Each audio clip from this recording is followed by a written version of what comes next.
Gli inglesi le provano tutti. Adesso salta fuori anche il vero ritratto di Shakespeare.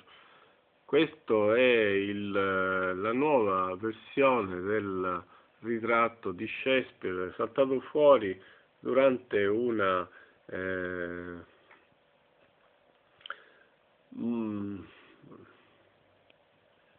ideale rappresentazione di un giovane che in abito molto storico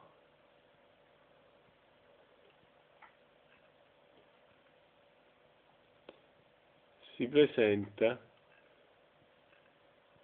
adesso con dei tratti molto diversi da quello che noi conosciamo. Sì, la fronte è alta come quella del ritratto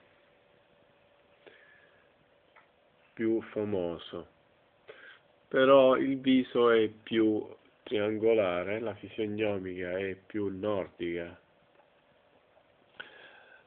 Sarebbe il vero volto di William Shakespeare, un giovane signore elegante dall'ampia fronte e dai tratti regolari, l'unico dipinto ritratto durante la vita del drammaturgo.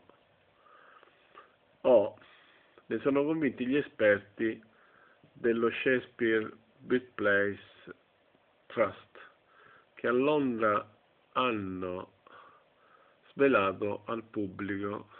Stanley Wills, presidente del Trust, è entusiasta, mentre Paul Edmondson, direttore, ritiene che questo ritratto, perduto fino a 3 anni fa, sia servito da modello all'incisione sulla copertina di First Folio, il volume che 8 anni dopo la morte di Shakespeare raccolse per la prima volta tutte le opere. Sarebbe anche stato il modello del ritratto di William che si trova alla Folger Shakespeare Library e di quello della National Portrait Gallery di Londra.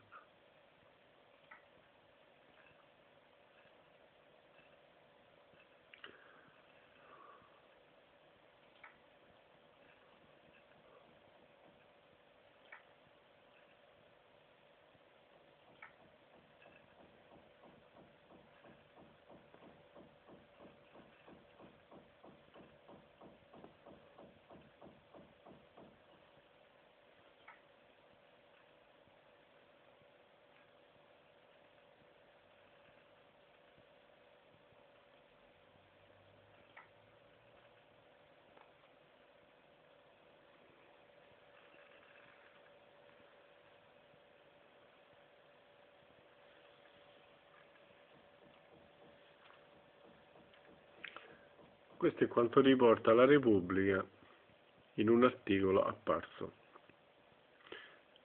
pochi giorni fa.